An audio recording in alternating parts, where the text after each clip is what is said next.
사사기 6장 33절에서 40절까지의 말씀입니다. 제가 가진 성경은 371쪽인데 사사기 6장 33절부터 40절 말씀을 교독하겠습니다. 제가 먼저 읽겠습니다. 그때의 미디안과 아말렉과 동방 사람들이 다 함께 모여 요단강을 건너와서 이스라엘 골짜기에 진을 친지라.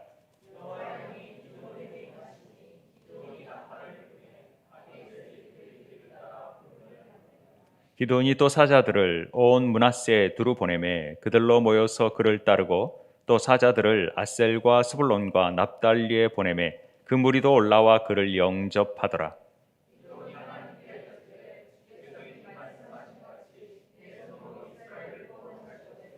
보소서, 내가 양털 한 뭉치를 타작마당에 두리니 만일 이슬이 양털에만 있고 주변 땅은 마르면 주께서 이미 말씀하심 같이 내 손으로 이스라엘을 구원하실 줄을 내가 알겠나이다 하였더니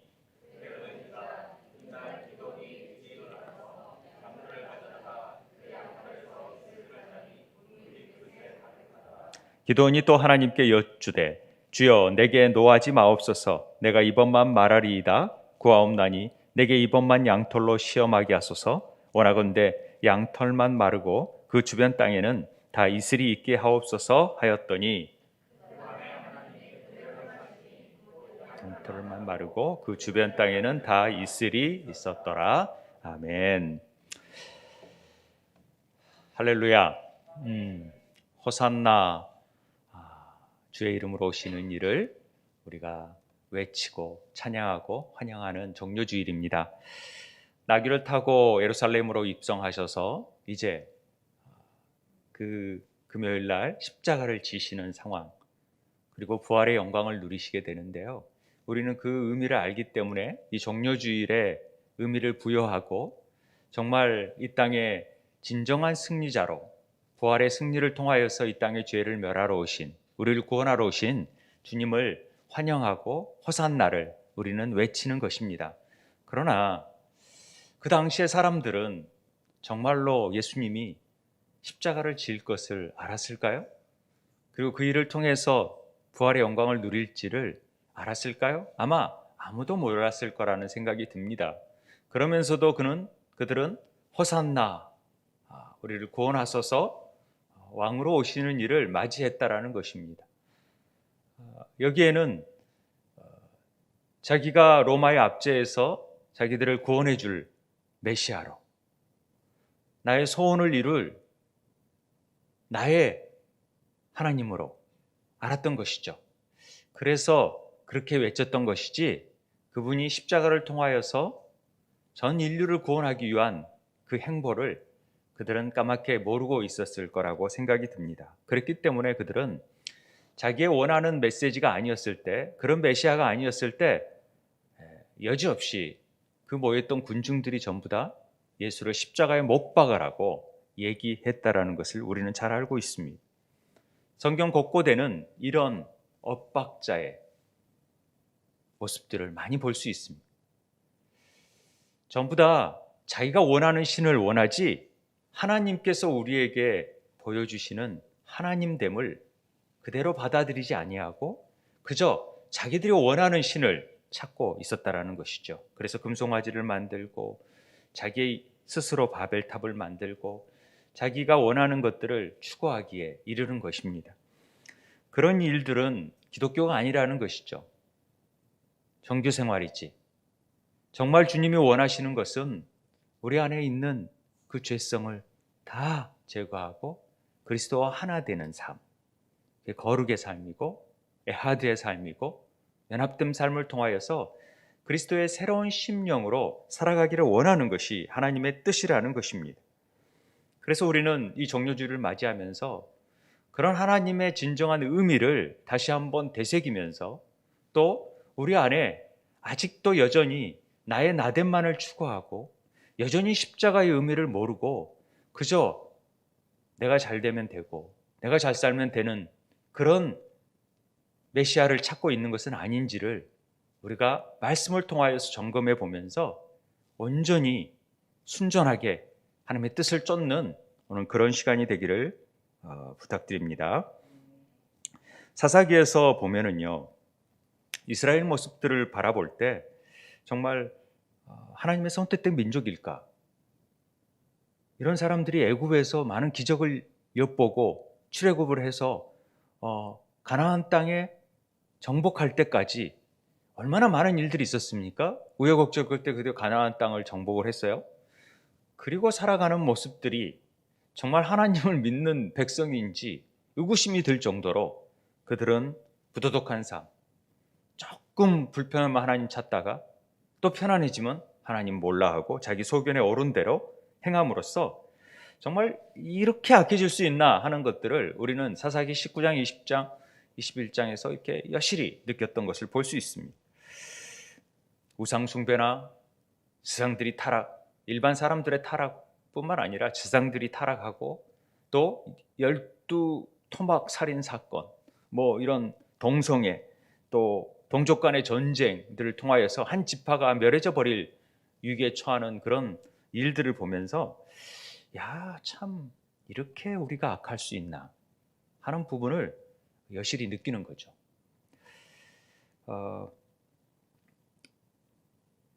저는 우리 안에 참으로 이런 악한 부분이 있다고 생각을 합니다.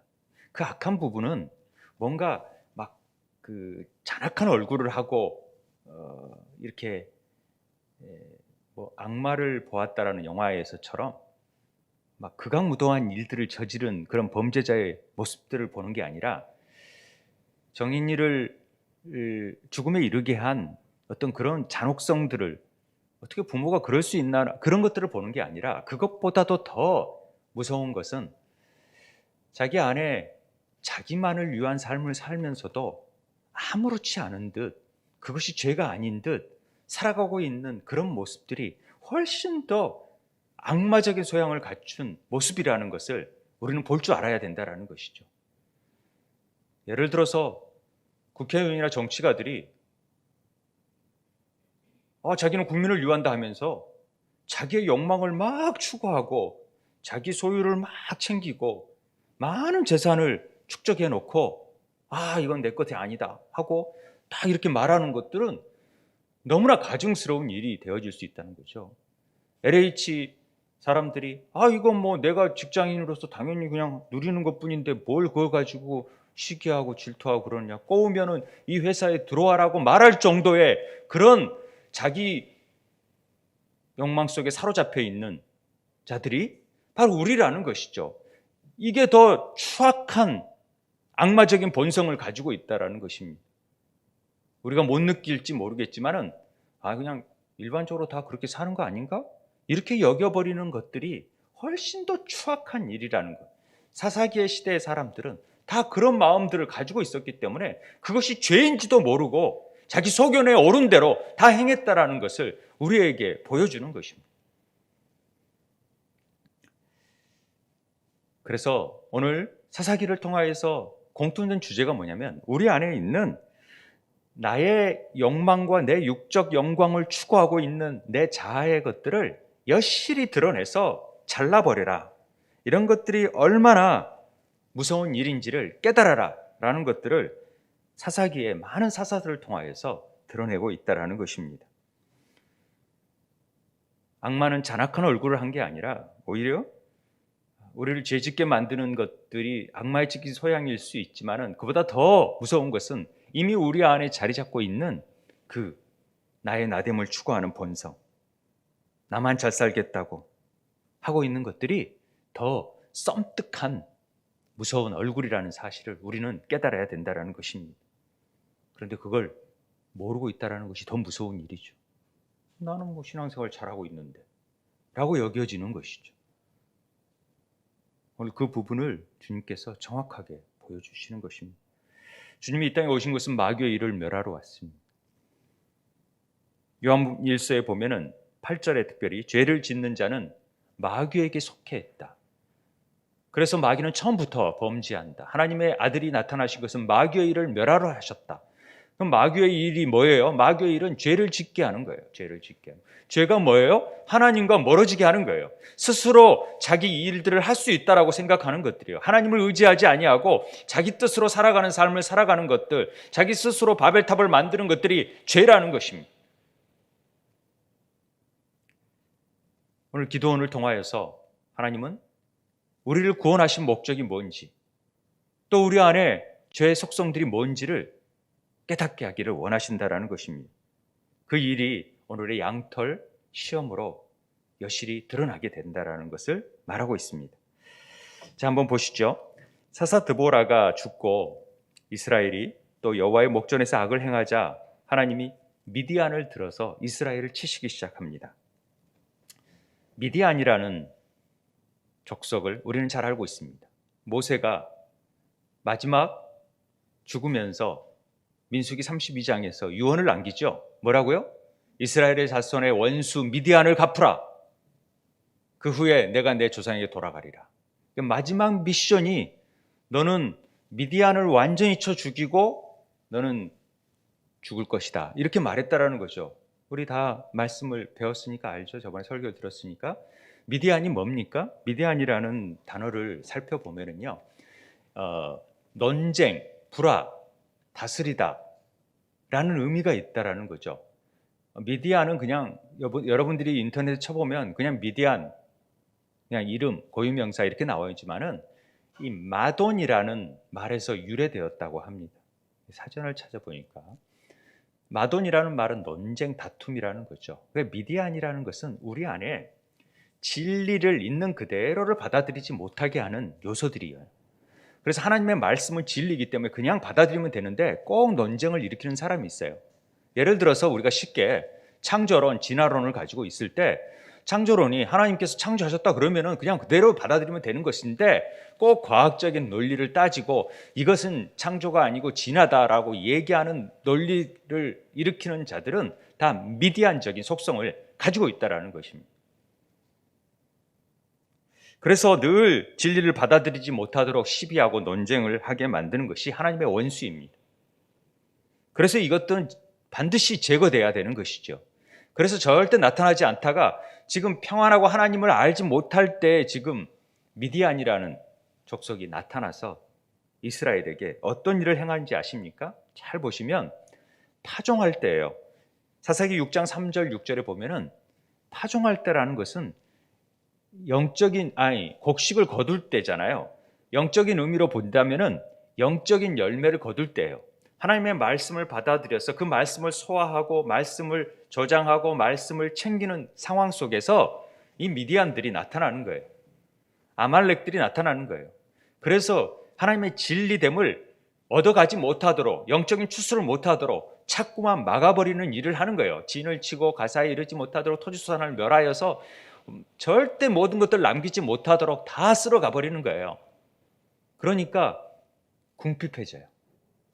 여러분, 논쟁하는 사람들을 잘 보면은요, 그 삶 속에 하나님 진리가 없이 막 얘기하는 사람들이 있어요. 그런데 그 논쟁이 정말로 진리를 알아가는 일의 논쟁이라면 도움이 되지만 무익한 논쟁이 참 많을 때가 많아요.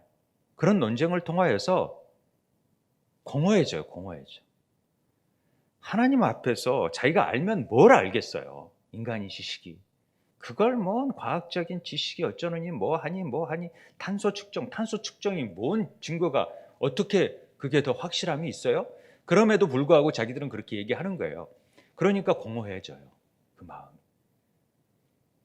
그래서 여호와를 찾으면 다행이죠. 하나님의 택한 백성이니까 여호와를 찾게 되는 거예요. 궁핍함이 심해지니까. 마치 우리가 탕자가 나아가서 뭔가를 해보겠다라고 막 해봤지만은 돼지가 먹는 쥐염열배도 먹지 못하는 궁핍함으로 빠지는 거예요. 하나님 없는 삶은 그래요. 그렇게 됐을 때 그래도 하나님의 자녀인지라 여호와께 돌아오잖아요. 아버지를 기억하고 찾잖아요. 어찌됐든 우리는 우리 안에서 하나님의 진리에 대한 논쟁이 없었으면 좋겠어요. 그 허탄한 논쟁들 있잖아요. 그냥 진리는 있는 그대로 받아들이는 게 좋아요. 진리이기 때문에. 하나님 말씀은 진리입니다. 아멘이죠? 그냥 말씀을 그대로 받아들이는 게 좋아요. 그런데 물론 의구심을 가지고 이렇게 생각해보고 저렇게 생각해봐서 그 말씀을 더 깨달으려고 하는 것들은 더 얼마든지 좋죠. 그러나 이 하나님의 말씀이 잘못됐다라고 막 연구하고 파고 그러면서 막 하려고 했던 사람들 자체들이 얼마나 허망해요. 니체가 그랬잖아요. 막 해보니 신은 없다. 허망하게 죽는 거죠, 인생에. 근데 그 논쟁하는 사람들은 자기 의를 드러내고 싶은 마음들이 늘 있어요. 자기를 나타내고 싶어 하거든요. 어찌됐든 그런 상황 속에서 지금 한 사람이 등장합니다. 사사기 6장 11절 12절에 어떤 사람이 등장하냐? 상수리 나무 아래, 이 상수리 나무 아래라는 말이 성경에 많이 나오잖아요. 굉장히 의미가 있습니다. 다음에 설명하기로 하고, 요아스의 아들 기드온이라는 사람이 나타나는 거예요. 하나님께서 그 사람을 찾아오시는 것입니다. 그런데 이 기드온이라는 말이 참 재미있어요. 기드온이라는 단어는 그냥 이름, 고유명사지만은 기드온이 1438, 이 스트롱 코드거든요. 이 언어를 다 이렇게 분류를 해놨는데 거의 같은 언어로 가다라는 말이 있어요. 가다. 똑같은 말이죠. 거의 유래되어 있는데 가다라는 말은 자르다, 베어 넘기다. 그러니까 기드온이라는 말은 고유명사의 뜻이 있지만은 이름이 뜻이 있지만은 이름의 뜻을 찾는다면은 자르다, 베어 넘기다 이런 뜻을 가지고 있어요. 그러니까 기드온은 어떤 면에서 자르는 일을 하는 거예요. 하나님이 그를 통하여서 사명을 주신 게 자르는 일이에요. 어떤 걸 자르느냐? 우리 안에 있는 수많은 우상들을 잘라버리는 일을 하는 거예요. 그래서 미디안 전투에서 여호와의 칼이 나오는 거예요. 기드온의 칼이 나오는 거예요. 여호와 칼이 안 나오고 기드온의 칼이요, 횃불을 들고 기드온의 칼이요 외치는 거예요. 왜? 자르기 위해서. 뭘요? 우리 안에 육적인 욕망들, 내 자신을 추구하는 것들을 다 잘라버리는 거예요. 나의 나됨을 주장하는 것들을 다 잘라버려라. 하나님의 말씀은 살았고 운동력이 있어 자유의 날선 어떤 것보다 예리하니 그 칼을 가지고 잘라버리라. 이런 얘기를 하는 것입니다. 그래서 기드온이라는 사람이 등장하게 되는 것입니다. 그가 여호와 사자가 나타나서 뭐라고 하냐면은 큰 용사여 라는 말을 하잖아요. 기드온으로 봤을 때는 큰 용사요? 내가 큰 용사인가? 이렇게 생각할 수 있죠. 근데 여기에서 타작하더니 라는 말을 잘 주의 깊게 볼 필요가 있습니다. 기드온은 소심한 사람이었다고 볼 수 있어요. 왜냐하면 밀을 타작을 하려면 절대 포도주 틀에서 타작 안 해요. 왜냐하면 넓은 들판에서 하죠. 타작마당에서 하죠. 그런데 왜 밀에서 했을까요? 포도주 틀에서? 왜냐하면 뺏길까 봐 겁나는 거죠. 이런 밀 숨어서 조용히 타작을 하는 거예요. 미디안이 나타날까 봐. 그건 다른 면에서 볼 때는 내가 추수한 것을 절대 뺏기지 않고 싶어하는 그런 그 보호 본능 그런 것들도 있을 수 있어요.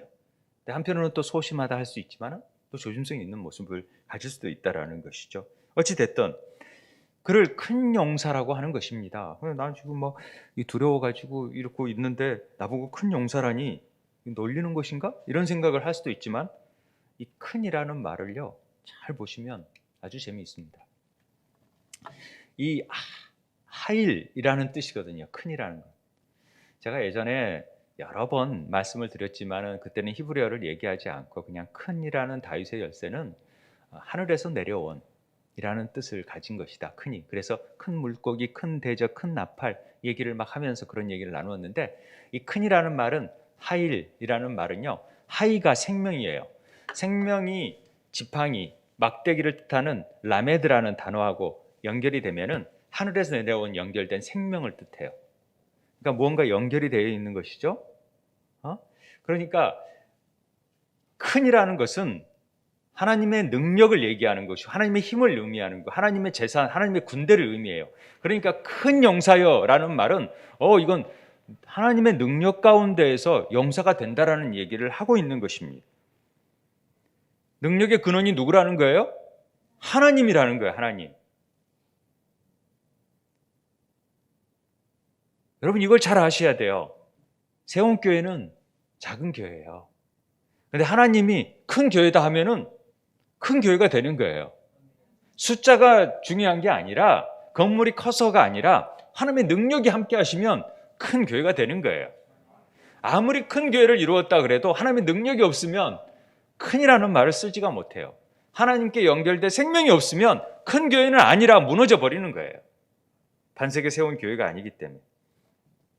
그래서 하나님께서 지금 그걸 가르치고자 32,000명이 모여 있는데, 야, 다 보내. 10,000명 보내고 또 22,000명 보내고 300명만. 왜요?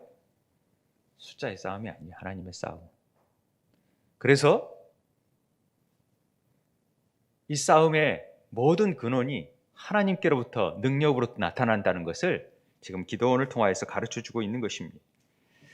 이 단어는 역으로 생각해 보면은 이런 생각을 할 수 있어요. 우리가 큰 용사라고 생각하는 마음을 가진 것들이 얼마나 미약한 일인지 깨달아는 거죠. 하나님의 능력이 임하지 않으면 절대로 큰 용사가 될 수 없다라는 말도 될 수 있다라는 것이죠. 그러니까 하나님의 능력을 구해야 돼요. 여러분들이 너무 나는 미약하고 작고, 맞아요. 우리는 먼지와 같이 벌벌 일 없어요. 그런데 하나님의 능력이 임하면 우리는 무엇인지 할 수 있는 거예요. 하나님이 그런 일을 하실 수 있는 분이시니까. 그러니까 여러분들이 스스로를 비하지 않았으면 좋겠습니다. 하나님의 영이 임하시고 하나님이 함께 하시니까 우리는 큰 용사라고 불려줄 수 있는 것입니다. 하나님은 기도원의 힘과 지혜를 이용하셔서 뭔가를 하려고 하는 것이 아니라 하나님은 그냥 그를 도구로 사용하시는 거예요. 물론 그를 통하여서 하나님이 자르는 일을 하겠다라는 약속을 주셨다는 것이죠. 그래서 피조물의 약함 위에 강함이 임하는 것이 하나님 나라의 섭리의 원리다라는 것을 삼손을 통하여, 수수께끼를 통하여 약한 것, 강한 것, 그래서 드보라 같은 여자를 통해서 야엘을 통하여서 이렇게 다 강한 것들을 다 무찌르려 버리는 거예요. 하나님. 그것이 하나님 나라의 원리니까 그래요. 그런데 내가 강한다. 아니에요. 약할 때 강함 되시는 주님이 나타나는 거예요. 사사기 6장 15절 16절을 보면은, 그래서 주님이 큰 용사여라고 하니까 기드온이 뭐라고 해요? 내가 무엇으로 이스라엘을 구원합니까? 이렇게 얘기하는 거예요. 이게 굉장히 좋은 말 같지만 그렇게 할 수 있죠. 내가 뭐 가진 게 뭐가 있다고 내가 구원합니까? 난 뭐 므낫세 중에 약하고 내가 아버지 집에서 가장 작은데. 이게 굉장히 불신앙이죠. 우리는 누구나 겸손해서 그렇게 얘기할 수 있잖아요. 그런데 그게 겸손이 아니라 굉장한 불신앙입니다. 하나님이 함께 하시면 다 되는 것인데 지금 내가 뭘 어떻게 할 수 있겠습니까? 이렇게 생각하는 것 자체가 우리가 갖는 감정들이에요. 전부 다 우리는 그러고 있어요. 뭐 일을 맡겨도 나 못해요. 목사님 저 그거 못해요. 당신은 못해요. 하나님이 함께 하시니까 할 수 있어요. 우리 모두가 그래요. 그렇게 되는 것입니다. 그러니 기도해보고 하나님의 뜻이 있다면 하는 거예요. 이렇게 하는 거예요. 여호와께서 야 내가 반드시 너와 함께 하리라. 그러면 미디안 사람 치기 너무 떡먹듯이 쉬울 거야. 이렇게 말씀하시는 거예요.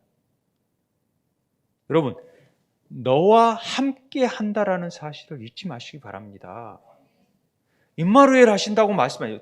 세상 끝날까지 너희와 함께 하신다 그랬는데 우리가 왜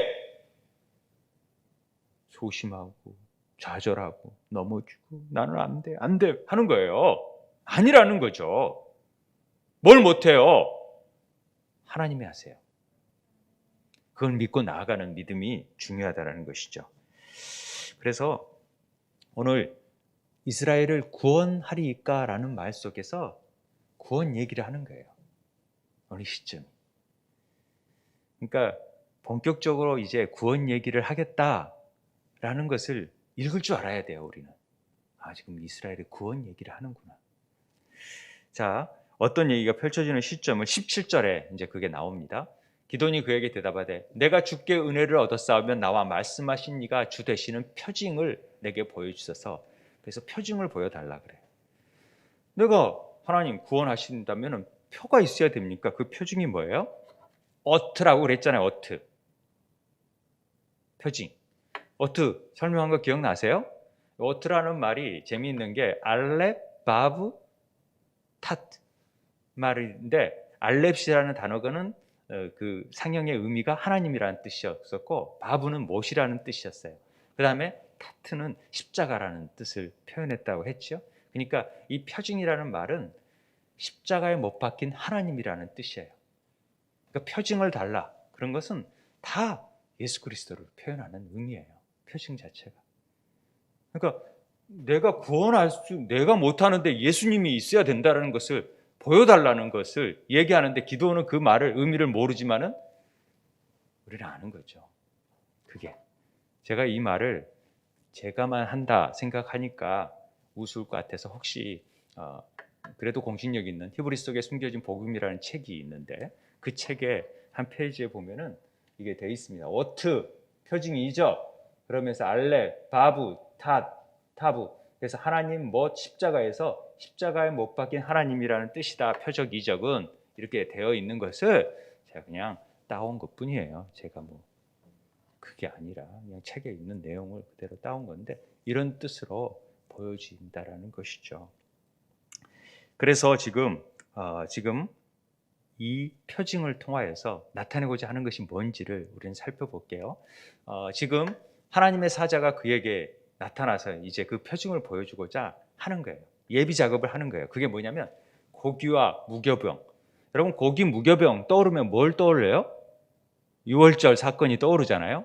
자, 그건 그래요. 반석 위에 놓고 국을 부으라 해요. 기도원이 그대로 해요. 그래서 사자가 손에 지팡이의 끝을 내미니까 고기와 무교병이 불살라 버려요. 그리고 고기와 무교병을 살려버리고 여호와 사자는 떠나서 보이지 않았다라는 표징을 보여주는 거예요. 이걸 모르는 거예요. 뭔 뜻인지를.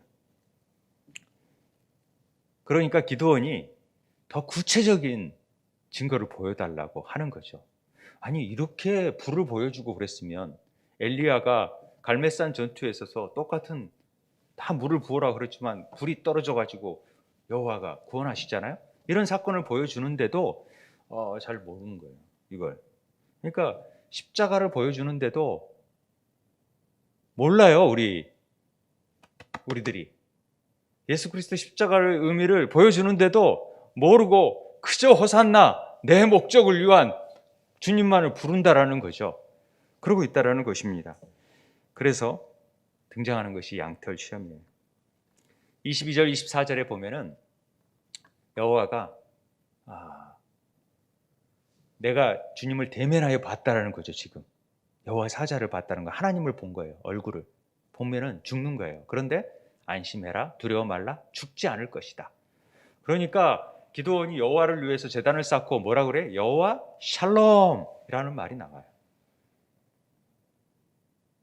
평강의 하나님이 오늘까지 내게 임했다. 이런 놀라운 은혜를 맛본 사람이에요. 그런데 또 하나님께 시험을 해요. 그게 뭐예요? 오늘 나타난 이 양털 시험이 되는 것입니다. 여기에서 25절부터 32절까지가 지금 생략되어 있는데, 그 내용은 뭐냐면 이제 하나님을 맛본 여호와 샬롬, 평강의 영이 임한 기드온이 가서 전부 다 아세라 바알상을 다 잘라버리는 일을 하는 거예요. 그래서 별명을 얻어요. 뭐죠? 여룻바알. 이게 야리브, 대항하다, 싸우다, 리브라는 동사가 리브에서 나온 말인데, 바알에 대항하여서 싸우는 사람이 되는 거예요. 그런 별명을 얻어요. 제단의 모든 우상들을 찍어서 버리고 다 제거해 버리니까 그는 그런 사단을 대항하는 자가 되어버리는 거예요. 우리가 이런 자가 돼야 돼요. 하나님께서 원하시는 것은 마귀를 대적하라. 주님과 함께 하셨을 때 우리가 이 모든 것들을 잘라 버리는 능력이 우리 안에 있다는 것을 가르쳐 주는 것입니다. 그래서 주님께서는 기드온을 통하여서 지금 어떤 싸움을 하려고 하냐면 우리 안에 들어가서 내가 너에 있는 그 모든 육적인 욕망들, 우상들을 다 잘라버리는 일을 하겠다라고 하는 것이 기드온을 통한 싸움이라는 것입니다. 기드온의 싸움을 다른 방면으로 볼 게 아니라 내 안에 끄집어낼 줄 알아야 돼. 그런데 기드온이 더 확실한 증거를 보여달라고 그래요. 왜? 사람들이 다 모여 있거든요. 지금 진치고 있고 많은 군대의 큰 전쟁을 앞두면서 이제 얘기를 하는 거예요.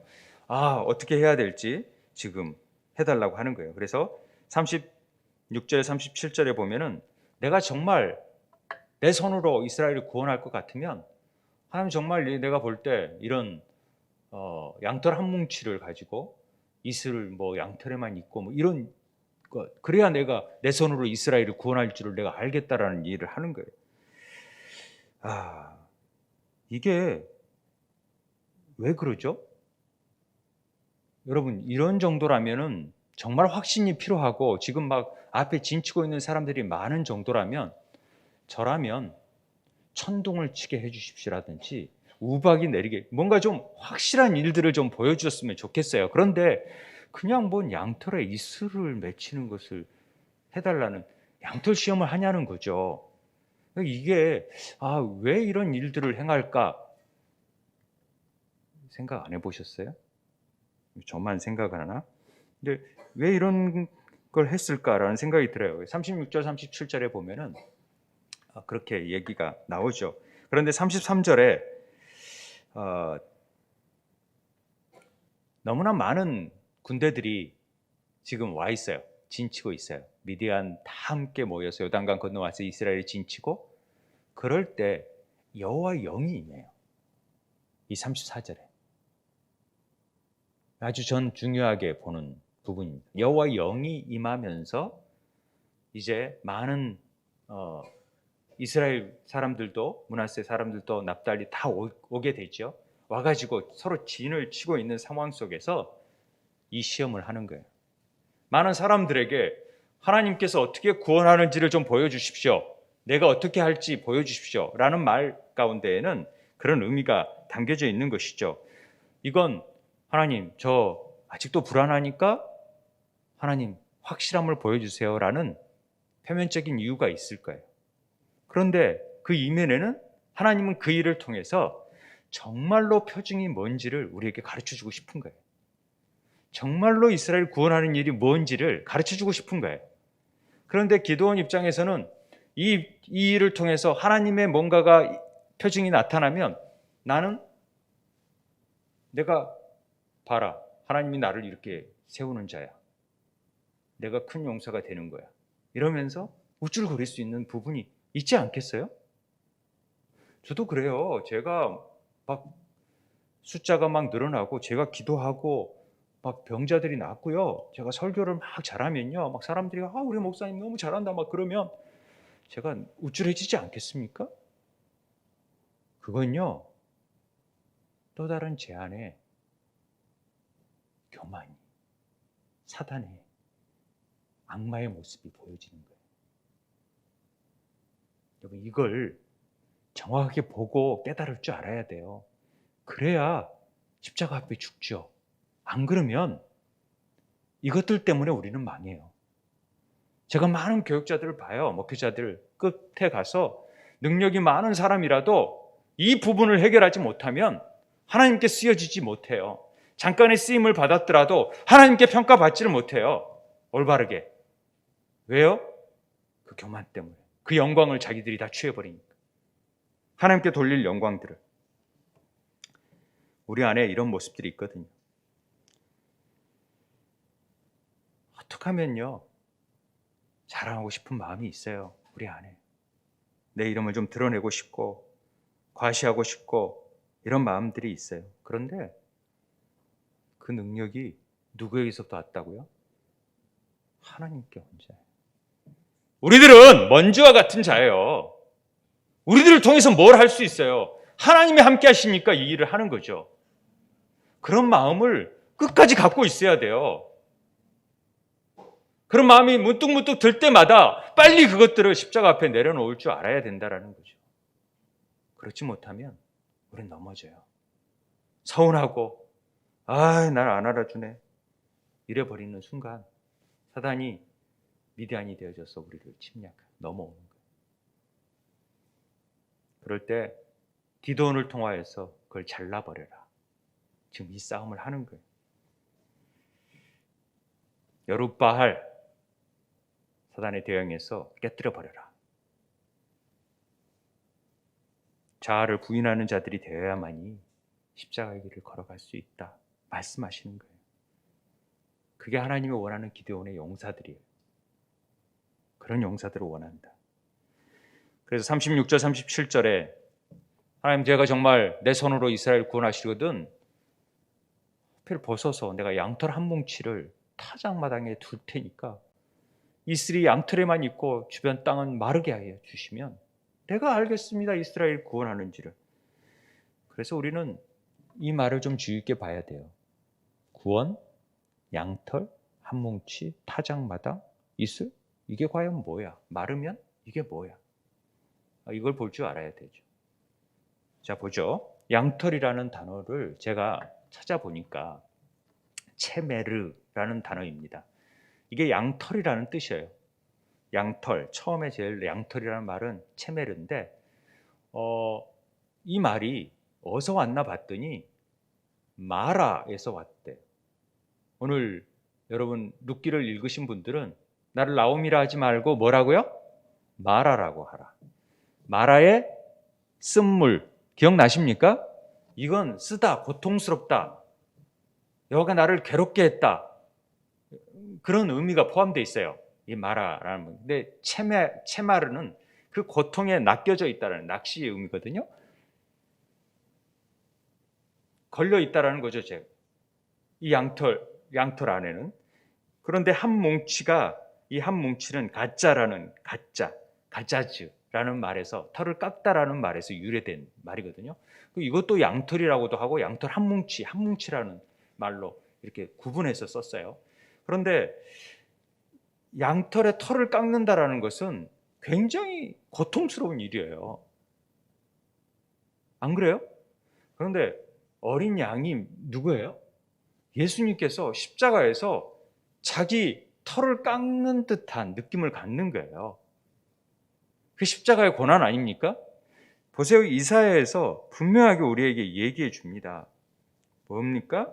53장 7절에 내가 도살장으로 끌려가는 어린 양과 털 깎는 자 앞에서 이 가자즈라는 말 앞에서 나는 잠잠한 양 같다라는 표현을 쓰잖아요. 그게 이사야 53장은 그리스도의 그 고난의 시니까.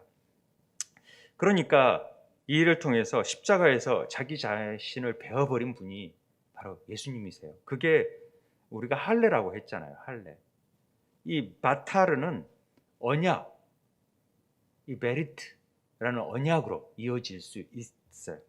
그리고 그 양털이 바로 예수 그리스도를 예표하는 분이시라는 것을 우리는 알아야 된다는 거죠. 왜 이 얘기를 하는지, 표징을 보여주는지를 우리가 지금 알고 가야 된다는 것입니다.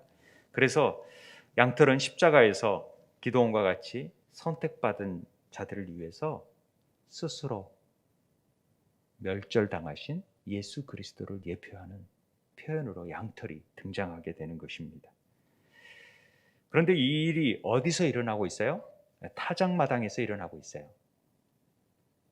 타작마당이라는 것은 고렌이라는 뜻인데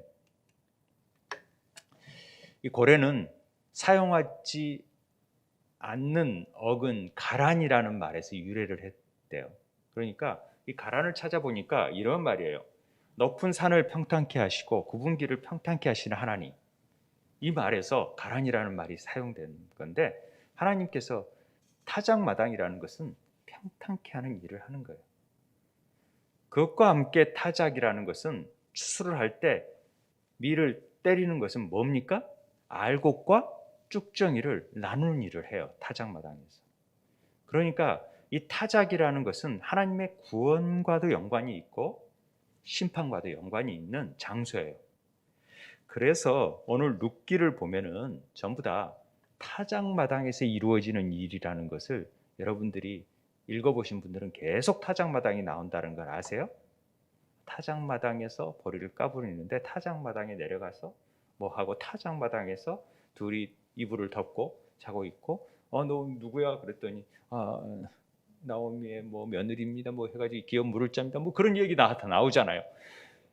그 타작마당이 바로 그런 것이죠. 그런데 이곳이 또 아리우나의 타작마당 들어보셨나요? 역대하 우리가 3장 1절에 보면은 여호와의 전 건축하기를 시작한 곳이 타작마당에서 이루어져요. 그러니까 그런 의미가 어떻게 연결되는지를 아셔야 돼요. 그런데 우리가 베레사 우사라고 우사가 충돌했던 사건도 역시 아르난의 타작마당에서 이루어집니다.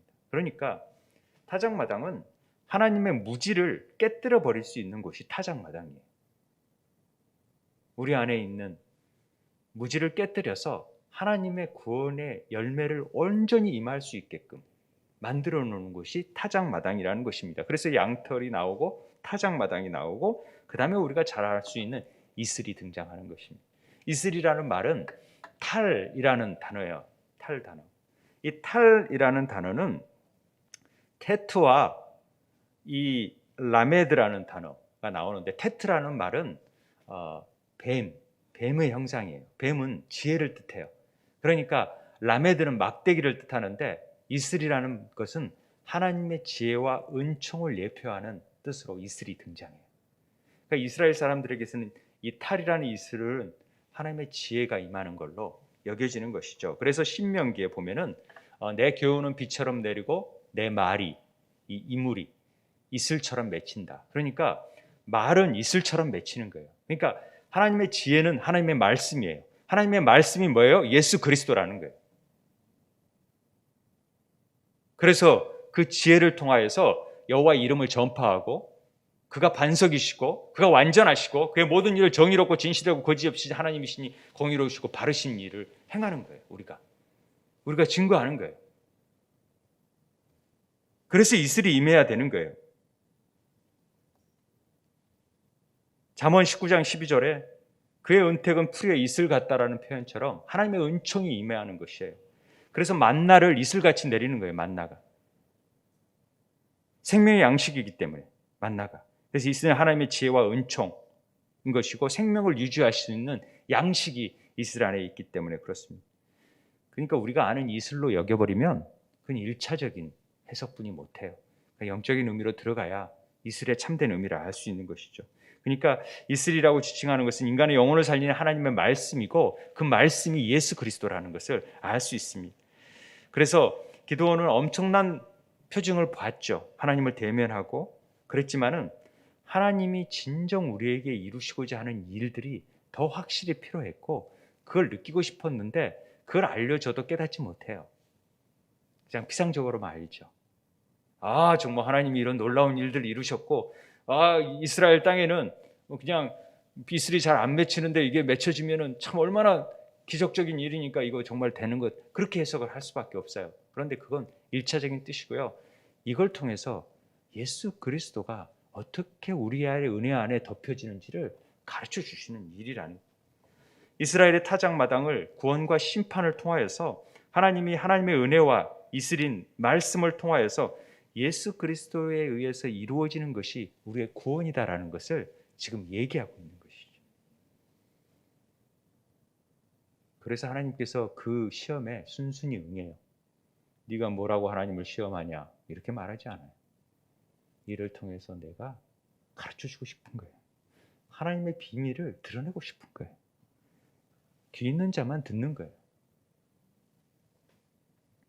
그래서 한 뭉치가 이슬에 적혀지는 상황을 우리가 볼 수 있는 거예요.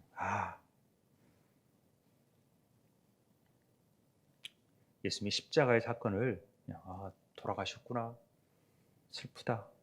어떻게 저렇게 처절하게 죽으시지? 이걸로 끝나면 그냥 이슬이 저렇게 맺혀졌네. 놀랍네. 똑같다라는 거죠. 그러나 그것이 우리 안에서 이루어져야 돼요. 우리 안에서 은혜로 맺혀져야 되고 그 말씀이 역사할 수 있어야지만이 부활의 기쁨을 누릴 수 있다라는 것입니다. 하나님의 뜻을 따라서 하나님은 십자가라는 아주 세상에 미련한 방법을 택해요. 그러니까 사람들은 십자가의 의미를 알지를 못해요. 그런데 하나님의 지혜는 더 놀라운 것이거든요. 세상의 미련한 걸 통하여서 하나님의 지혜를 완전히 드러내버리시는 거예요. 그게 십자가를 통한 하나님의 구원의 계획이라는 것을 오늘 양털, 타작마다 이슬을 통하여서 우리에게 가르쳐 주는 것입니다. 예전에 할례의 의미를 제가 설명한 적이 있어요. 아까도 얘기했지만은 우리 인간의 조건, 자격, 능력, 힘, 지혜가 다 죽고 우리 힘으로 할 수 없다. 하나님이 할 수만 있다라는 것이 할례의 의미라고 그랬습니다. 그런데 그 할례는 우리 같은 빈 그릇 안에 하나님의 능력과 지혜의 뜻이 부어져서 덮어져서 이루는 것이 할례라는 거예요. 할례. 그래서 나는 아무런 능력과 자격이 없음에도 불구하고 나 대신에 누군가가 대신 희생됨으로 내가 살아났다라는 표를 갖는 것이 할례예요. 그게 복이고 그게 언약이고 그게 바타르고 베리트고 그렇다고 얘기를 했습니다. 그걸 양털 이슬로 보여주는 것입니다. 38절에 그대로 된지라 이튿날 기드온이 일찍 일어나서 양털을 가져다가 그 양털에서 이슬을 짜니 물이 그릇에 가득하더라. 여러분, 이슬을 왜 짜요? 또 이슬이 있는 것만 보지. 그 얼마나 된다고. 근데 물에 그릇에 가득해야 돼요. 이 그릇이라는 것은 우리 존재들이에요. 이 그릇이라는 단어가 세펠이라는 건데, 세펠이라는 단어는 반드시 이 세펠이라는 것은 모든이라는 의미인데, 설명을 자세히 제가 못하겠지만 존재를 담을 수 있는 그릇이에요. 그러니까 우리는 그릇으로 표현돼요. 그런데 우리 안에 물이 담겨야, 하나님의 은혜가 머무는 하나님의 말씀이 담겨져야지만이, 아귀까지 꽉 차야지만이 물이 된 포도주를 기쁨을 누릴 수 있는 거예요. 그래야 혼인잔치에 참여하는 기쁨을 진정으로 누릴 수 있는 것이죠. 그래서 은혜로 가득 찬 물이 등장하게 되는 것이죠. 오늘 마지막 39절 40절에 보면은 기드온이 그런데 하나님께 여쭈어 주여 내게 노하지 마옵소서. 내가 이번만 말하리이다. 구하옵나니 내게 이번만 양털로 시험하게 하소서. 원하건대 양털만 마르고 그 주변의 땅에는 다 이슬이 있게 하옵소서 하였더니 그날 밤에 하나님이 그대로 행하시니 곧 양털만 마르고 그 주변 땅에는 다 이슬이 있었더라. 믿음도 왜 이렇게 없는지, 의심을 하는지, 그렇게 믿음을 택지 또 요구를 하냐, 이렇게 설명하시는 분도 계시죠. 근데 그런 게 아니라 하나님의 구원의 계획이 십자가로 의해서 이루어진 사건을 우리가 십자가로 받아들이면 이제는 우리가 그 고난에 동참함으로 말미암아 우리가 양털이 말라지는 삶을 살아야 된다는 거죠. 이 마르다 호브레라는 말은 이 황폐케 되는 삶이에요. 그러니까 우리 안에서 우리가 십자가의 길을 걸어감으로 인해서 그리스도의 삶을 본받아 나아가는 삶을 살아야지만이 땅에, 세상이 이슬이 젖어지는 하나님의 은혜가 흘러 넘칠 수 있는 삶이 되어진다는 거죠. 우리가 우리를 부인하지 못하고 십자가의 길을 걷지 않고 넓은 길로 가게 되면은 절대로 세상이 이슬에 맺혀질 수가 없어요. 그래서 또 한 번의 증거가 필요한 거예요.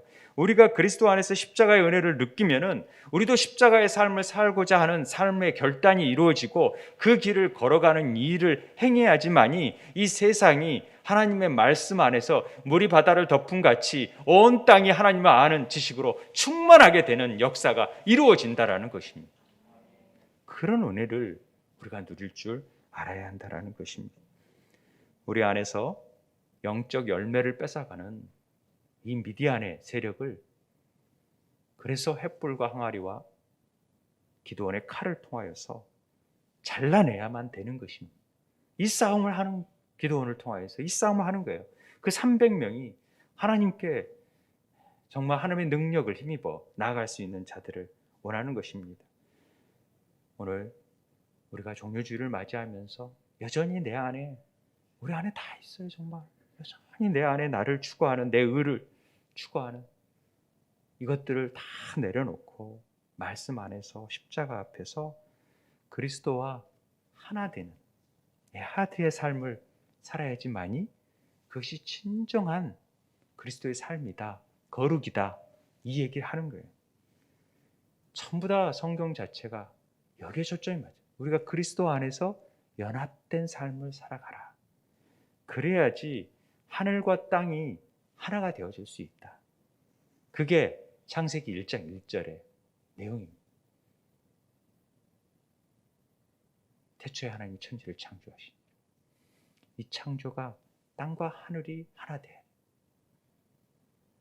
놀라운 일입니다. 그래서 연합된 몸을 통하여 십자가 안에서 우리는 죽고, 그래야 그리스도와 연합되어져서 그리스도가 사는 삶, 그것이 진정한 신앙생활이다. 지금 이 얘기를 기도원을 통해서 다시 한번 우리 세움의 지체들에게, 통독을 하는 지체들에게 더 하나님께서 알려주시는 메시지인 줄 믿습니다. 그래야지만이 우리 삶 속에 부활의 영광을 마음껏 누릴 수 있다라는 것이죠.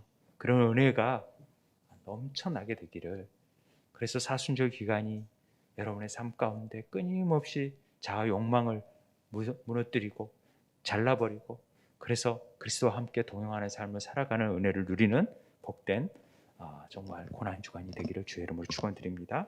같이 기도하면 좋겠습니다. 하나님 아버지,